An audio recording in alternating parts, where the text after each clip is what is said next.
चौरस, चौरसाच्या चारी बाजू समान असतात. चौरसाच्या काय त्या चारी बाजू समान. त्याला नाव देऊ आपण ए, बी, सी आणि डी. ठीक आहे. थोडक्यात चौरसाचे क्षेत्रफळ, चौरसाचे क्षेत्रफळ याचं सूत्र आहे चौरसाचे क्षेत्रफळ बरोबर बाजूचा वर्ग म्हणजे बाजू गुणिले बाजू. ठीक आहे. दुसरे चौरसाची परिमिती,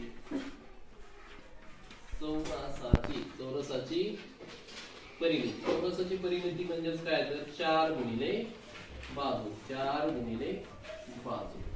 कारण की 4 गुणिले बाजू का, कारण चारही बाजू कशा आता इक्वल आहे. किती आहे 1 2 3 4, 4 ला 4 बाजू किती आता गुणिले काय तर बाजू.